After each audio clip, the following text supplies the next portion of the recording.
इस सीरीज का नाम है मेरियान 2019। शुरू में हम मेन कैरेक्टर एमा को देखते हैं, जो एक मशहूर राइटर थी। वो एक विच यानी चुड़ैल जिसका नाम मेरियान था, उसके बारे में कहानियां लिखा करती थी। उसकी ऐसी कहानियों को लोग काफी पसंद भी किया करते थे और इसी वजह से एमा इतनी मशहूर थी। ये काम वो काफी सालों से करती आ रही थी, मगर अब वो मेरियान के बारे में कहानियां लिखना बंद कर देती है, क्योंकि अब उसे ऐसे लगने लगा था कि मुझे ऐसी डरावनी कहानियों की जगह कुछ अच्छा लिखना चाहिए। उसने अपनी किताब में सिर्फ यही लिखा था कि एक लड़के के सपनों में मेरियान विच आकर उसे तंग करती है, और उसकी ये कहानी बेहद ही मशहूर हो गई थी। इस किताब ने बहुत पैसे कमाए थे, लेकिन अक्सर एमा अपनी पुरानी जिंदगी के बारे में सोचकर बहुत ज्यादा परेशान हो जाती है, जिसके बाद वो बहुत सारी शराब पी लिया करती है। उसके साथ काम करने वाली लड़की, जो उसकी काफी अच्छी दोस्त भी थी, एमा का बहुत ख्याल रखती है। अब यहाँ हमें एक और बात पता चलती है कि एमा के सपने में खुद मेरियान आया करती थी, जो उसको काफी डरा देती थी। अब रोज रोज अपने फैंस, चाहने वाले लोगों से मिलना, उनकी किताब पर साइन करना, ये एक राइटर के लिए आम बात होती है। इसी तरह एक दिन एमा जब ये सब कर रही थी, तभी उसके पास एक लड़की आती है जो उसकी बहुत बड़ी फैन थी। कहती है कि मेरियान इस दुनिया में आ गई है, उसने मेरी मोम को अपने कंट्रोल में किया हुआ है, जिससे एमा अब तुम्हारी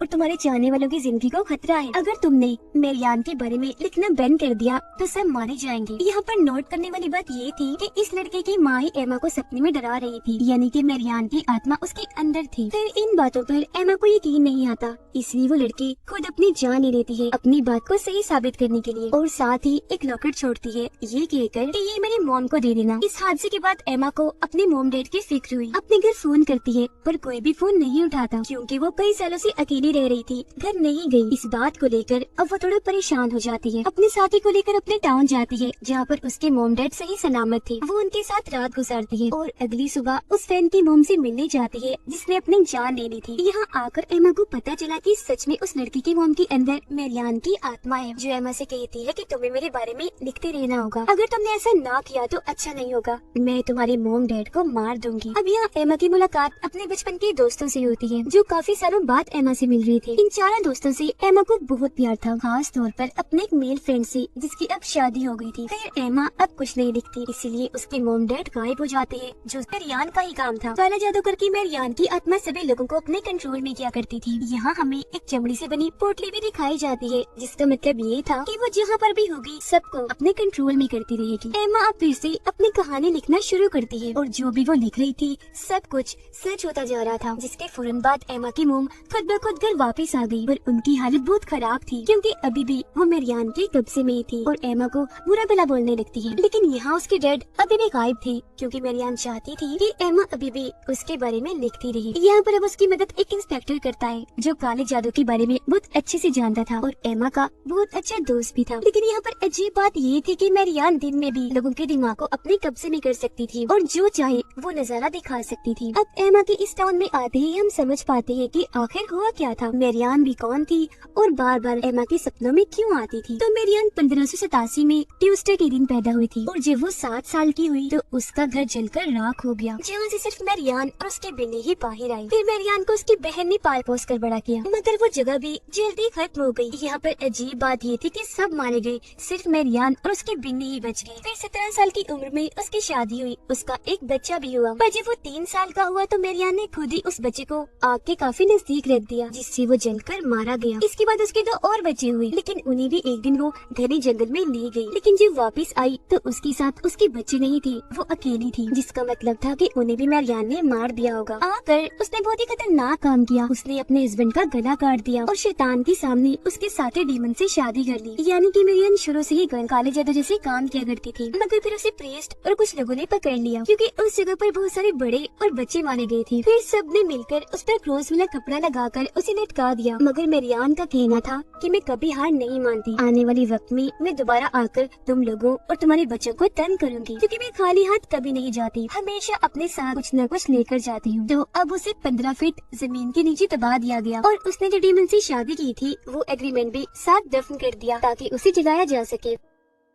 प्रीस्ट उसे जलाने में नाकाम रहे तो ऐसे उसे दफन कर दिया गया, यानी कि मेरियान को ठीक तरह से कभी खत्म ही नहीं किया गया था। उसकी कब्र बिल्कुल एमा के घर के सामने थी, इसीलिए बचपन में एक बार एमा उसके पास गई जहाँ छोटा सा सुराग था। उसने जब सुराग के अंदर देखा तो एक अजीब सी आवाज सुनाई दी कि मेरियान उसके जरिए दुनिया में आना चाहती है, यानी कि मेरियान ने एमा को ही चुना था कि वो ही इसे इस दुनिया में दोबारा लाएगी। तो तब से एमा को मेरियान की डरावने सपने आने लगे। बचपन से वो मेरियान को अपने सपने में देख रही थी, तो जब थोड़ी बड़ी हुई तो इस सब के बारे में उसने अपने दोस्तों को बताया। वो सभी मिलकर रात के वक्त मेरियान की आत्मा को बुलाने का जादू करते हैं, जिसमें वो कामयाब रही। पर मेरियान की आत्मा एमा के अंदर आकर सबको डरा रही थी, जिससे यहाँ पर उसकी एक दोस्त तो बहुत ज्यादा डर गई और एमा से बात करना भी बंद कर देती है। अब जब मेरियान की आत्मा उसके अंदर आई तो उसने एमा के दोस्तों को ये कहा कि तुम सब जिनसे प्यार करती हो उन सबको मुझसे खतरा है। जिसके बाद जो दोस्त एमा से बात नहीं कर रही थी, एमा उससे बात करने के लिए उसकी छोटी बहन के पास स्कूल में जाती है ताकि उसके जरिए वो बात कर सके। जहाँ पर उस बीच मेरियान ने आकर उसके दोस्त की बहन को मार दिया और ये सब कुछ एमा अपनी आंखों से देख चुकी थी। पर इस बारे में एमा ने किसी को कुछ भी नहीं बताया क्योंकि वो इस हादसे की वजह से बहुत डर गई थी। एमा अब चर्च में जाकर फादर से मिलती है। फादर उसे बताते हैं कि मेरियान की आत्मा तुम्हारे साथ जुड़ चुकी है और वो इतनी आसानी से तुम्हारा पीछा नहीं छोड़ेगी। अगर तुम सबकी भलाई चाहती हो तो ये टाउन छोड़कर चली जाओ। अब एमा जानबूझकर अपने टाउन में बुरे बुरे काम करने लग गई, जिस वजह से उसके मॉम डैड ने उसे बाहर भेज दिया और फिर वो एक मशहूर राइटर बनी। और यही वजह थी कि अपने इस पास्ट की वजह से हर वक्त शराब के नशे में और परेशान रहा करती थी। अब कहानी दोबारा आ जाती है मौजूदा वक्त में। एमा को आज तक अपनी दोस्त की बहन की मौत का गम अंदर से खाई जा रहा था। यहाँ पर हैरान करने वाली बात ये थी कि मेरियान की आत्मा पिछले 15 सालों से एमा के पीछे पड़ी हुई थी, उसे डरा रही थी। एमा का किताब लिखना और उस कहानी में जिस लड़की के बारे में लिखा वो और कोई नहीं बल्कि खुद एमा थी। ये सब बातें एमा सोचकर नहीं लिखा करती थी, बल्कि ये सब कुछ उसके सपने थी जो उसने कहानियों के रूप में लिखे थे। अब एमा उस फैन लड़की की मोम के पास जाती है और उन्हें मारने की कोशिश करती है क्योंकि उनके अंदर मेरियान की आत्मा थी। पर एमा का जो इंस्पेक्टर दोस्त था वो उसे ऐसे करने से मना करता है। फैन लड़की की मोम के अंदर मेरियान की आत्मा एमा से कहती है कि अगर तुमने मेरे बारे में किताब ना लिखी तो तुम्हारे मोम डैड मर जाएंगे। और होता भी बिल्कुल ऐसा ही है। एमा जब घर जाकर देखती है तो उसकी मोम मर चुकी थी। तो उस लड़की की मोम को जाकर वो दोबारा मारने की कोशिश करती है, पर इस बार उसे एमा की साथी बचा लेती है, जिससे अब मेरियान की आत्मा उस औरत के जिस्म से जा चुकी थी और जाते जाते वो एमा की शादी को भी नुकसान पहुंचाती जाती है। इंस्पेक्टर को एमा के डैड मिल गए थे, वो उन्हें हॉस्पिटल लेकर जाता है। यहाँ पर हमें एक और बात पता चलती है कि मेरियान जब किसी के जिस्म में आकर वापस जाती है तो वो उस इंसान के जिस्म से कोई न कोई चीज लेकर जाती है। जैसे कि उस औरत के जिस्म से निकलने से पहले वो उसकी आंखें ले गई और उसको अंधा कर दिया। एमा अब उस औरत से दोबारा मिलती है जो नॉर्मल हो गई थी। कहती है कि तुम्हें उसके बारे में लिखते रहना होगा, अगर तुमने लिखना छोड़ दिया तो वो सबको मार देगी या फिर मेरी तरह सबको नुकसान पहुंचाएगी। ये सब कुछ सुनकर एमा काफी परेशान हो गई। पर उधर इंस्पेक्टर ने इस केस की अच्छे से जांच की। वो एमा से मिलकर उसे बताता है कि जो कहानियाँ तुमने अपनी किताब में लिखी है ऐसा कहीं न कहीं जरूर हुआ है। जैसे एक बालू ने पूरी बेसबॉल टीम को मार दिया। वहाँ पर सबका ये कहना था कि हमने बालू को बोलते हुए सुना, जिसका मतलब था कि ये सारी कहानियाँ मेरियान ही एमा से लिखवा रही थी, जिससे ये सब असल दुनिया में सच हुआ करता था। ऐसा इसलिए होता था कि जो भी मेरियान के बारे में पढ़ता था वो उसके बारे में ही सपने देखता था। उसके बारे में जो जितने ज्यादा सपने देखेगा मेरियान उतनी ही ताकतवर होगी और बाकी जो लोग मारे जाते थे उनसे तो इसी ताकतें मिलती ही थी। और इस तरह से मेरियान ने एमा से खुद को जोड़ लिया था। यहाँ पर एमा का इंस्पेक्टर दोस्त ये प्लान करता है कि हम सब मिलकर मेरियान विच को उसके असल नाम मेरियान से बुलाएंगे, जिससे उसे आना ही होगा क्योंकि विच अपने असली नाम को झुठला नहीं सकती। पर मेरियान ने इस बीच एमा के 2 दोस्तों के बच्चे चुरा लिए थे ताकि वो एमा को ब्लैकमेल कर सके। उसके सभी दोस्त वापस उसी लाइट हाउस में जाते हैं जहाँ पर 15 साल पहले इन्होंने मेरियान को बुलाया था जादू करके। अब इससे पहले वो उसे दोबारा बुलाते वो एमा की साथी के अंदर आ गई जो हॉस्पिटल में थी, जिसको वहाँ पर एमा के डैड ने भी देख लिया था। वो नर्स को मारने ही वाली थी पर तभी वो दोस्त मेरियान को बुला लेती है और वो एमा के साथी को छोड़कर चली जाती है।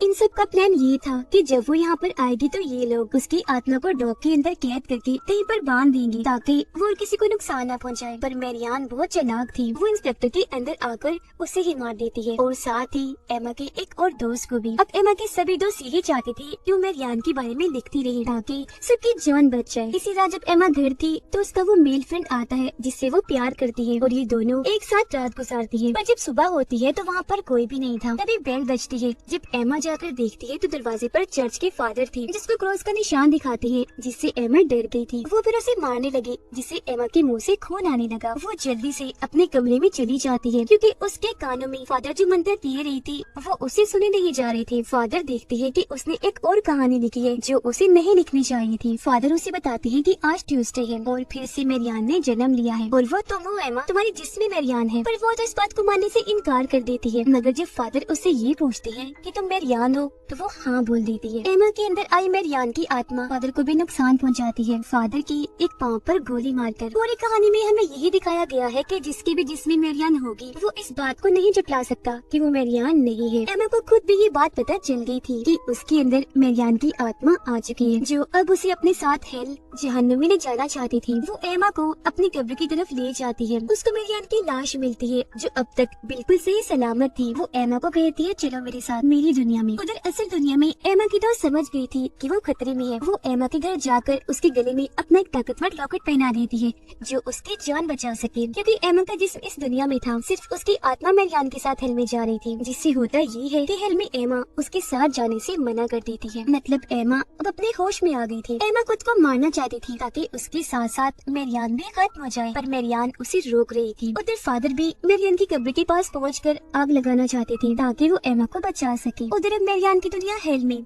एमा के पास बेसबॉल बैट था जिससे वो मेरियान की आत्मा को मारती है और असल दुनिया में उसकी दोस्त एमा को बचा लेती है खुद को गोली मारने से। फादर भी मेरियान की कब्र को आग लगा देते हैं, पर मेरियान की आत्मा ने उन्हें अंदर खींच लिया था, जिसमें जलकर मेरियान की आत्मा तो खत्म होती है, साथ में फादर भी मारे जाते हैं। एमा की डेट बिल्कुल ठीक हो गई थी। उनका रिश्ता एमा के साथ काफी अच्छा हो गया था, जो आज से पहले नहीं था। एमा को उसके साथी भी वापस मिल गई थी, मगर उसके बोलने की ताकत जा चुकी थी, क्योंकि मेरियान जाते जाते कुछ न कुछ साथ ले जाती है। वो दोनों टाउन को छोड़कर जा रही थी। जाते हुए सबसे मिलती है। यहाँ पर एमा अपने मेल फ्रेंड से मिलकर उस रात के बारे में बताती है कि तुम आए और हमने रात साथ गुजारी थी। मगर वो ये सुनकर हैरान हो जाता है क्योंकि वो आया ही नहीं था। उसे गुस्सा आ गया और वो यहाँ से चला गया। यहाँ पर एमा बहुत परेशान हो जाती है। वो अपने साथी से पूछती है कि तुम्हें भी मेरियान काले समंदर के पास लेकर गई थी, तो वो कुछ नहीं कहती, पर अचानक से बोल पड़ती है कि हाँ मैंने भी हेल को देखा है। एमा हैरान होते हुए फिर से पूछती है, पर वो कुछ नहीं बताती। एमा को सारे रास्ते उल्टी आ रही थी। उसके साथी उसके लिए प्रेगनेंसी किट लेकर आती है चेक करने के लिए कि कहीं वो माँ तो नहीं बनने वाली। एमा कहती है क्या मजाक है, ऐसा कुछ नहीं हो सकता, मेरी शादी नहीं हुई। लेकिन जब वो टेस्ट करती है तो सच में वो माँ बनने वाली थी। अब यहाँ उसके माँ बनने की दो वजह हो सकती है। हो सकता है उस रात एमा की दोस्त के रूप में डीमन आया हो। वो रात एमा के साथ रहा क्योंकि वो मेरियान को दोबारा जिंदा करना चाहता है और एमा के पेट में मेरियान का ही रूप है। दूसरी वजह ये हो सकती है कि उस रात मेरियान ने खुद उसके दोस्त को अपने कंट्रोल में करके एमा के पास भेजा हो ताकि एमा के जरिए मेरियान का दूसरा जन्म हो, मतलब वो एमा से पैदा हो, क्योंकि शुरू से उसने एमा को ही चुना। आपको क्या लगता है कमेंट सेक्शन में जरूर बताइएगा। और इसी सीन और सस्पेंस के साथ ही ये सीरीज इधर ही खत्म हो जाती है।